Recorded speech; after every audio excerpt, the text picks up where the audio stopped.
Kontrola váhy.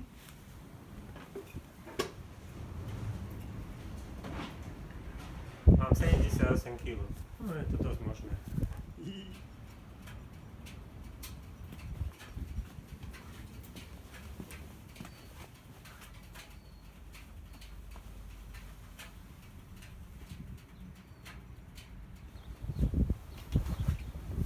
Čo som našiel, že tu bol zhruba 100 kg rozdiel medzi na kríž, 100 kg na kríž, to znamená, že potrebujem odľahčiť ľavé predné a práve zadné, aby sme sa vyrovnali s váhou. A keďže som predtým zabudol stisnúť nahrávanie, tak tam nie je nahraté, že som už odklikal dole tomiče, dajú sa výškovo nastaviť, odklikal som ich dole. A stále to nestačí, takže musím tento rodent zatočiť dnuka a ten rodent zatočiť dnuka, aby som sa dostal s váhou na rovnako. A potom čo potrebujem spraviť, doklikám to na presnok potom na tlmičok.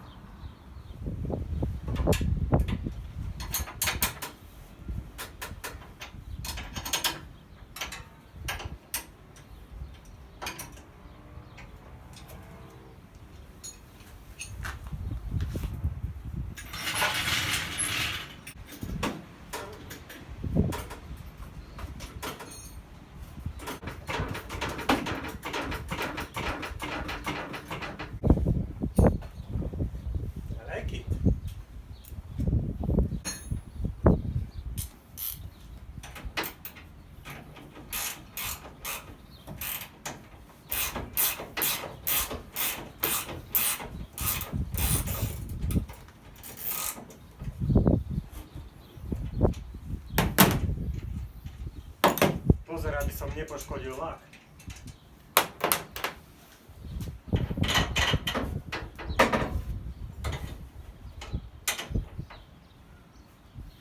Zavodol som na jednu vec.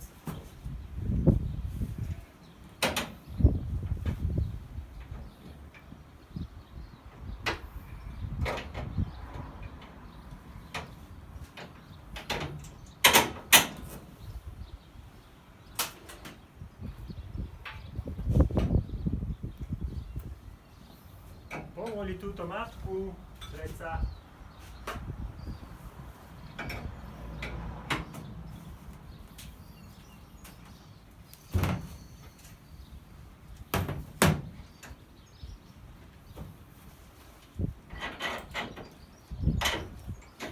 som hovoril zatočiť, tak zatočím 1,5, 2. Dve otáčky sú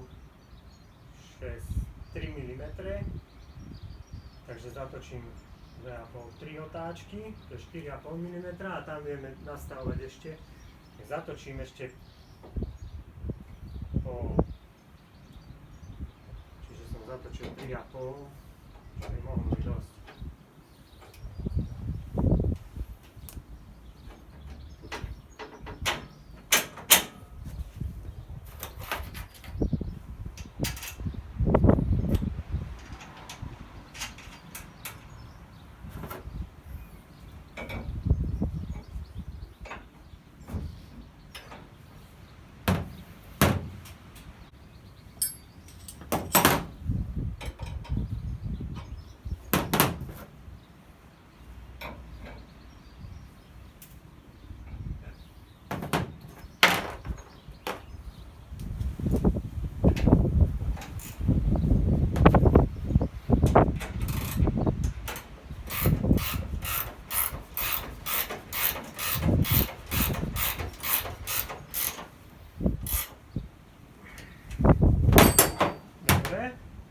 Teraz uvidíme, čo sa stalo.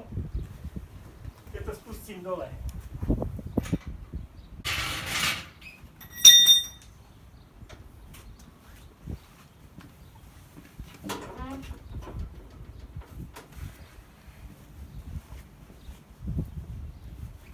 Tak čo sa stalo? Áno, stalo sa to, že to prešlo na opačný cross. Takže potrebujeme zodvihnúť odklikať hore túto stranu. Čo som pôvodne aj chcel. Ale bolo by dobre, kebyže mám z toho záznam.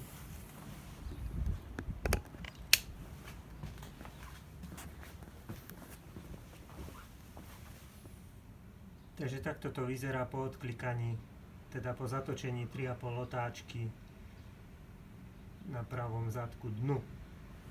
No. A teraz odklikáme tlmič hore.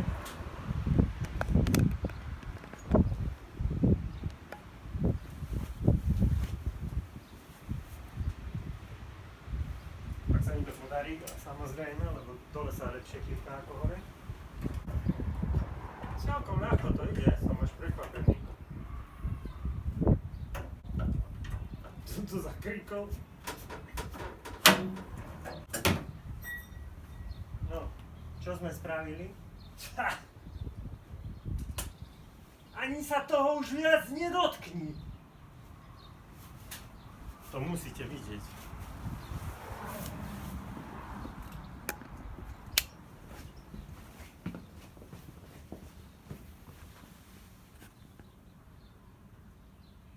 Kokos, to je 3 kg na zadku a 5 kg na predku rozdiel. No nič viac ani nemusím robiť. Ďakujem za pozeranie. Čaute na budúce pri golfe.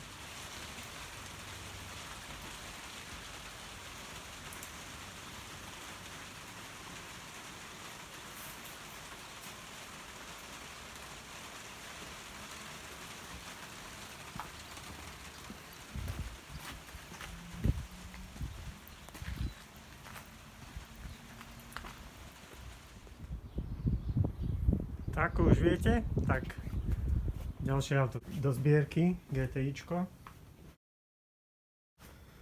200 koňové.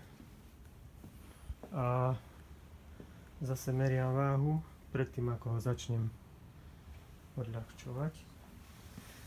No, a takto to vyzerá, čo nie je vôbec zlé na normálne sériové auto.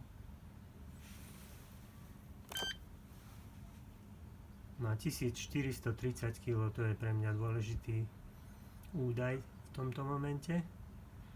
Tak uvidíme, ako ho dokážem odľahčiť a ešte samozrejme ide do neho aj rám. Tak sa už teším na to. Čaute.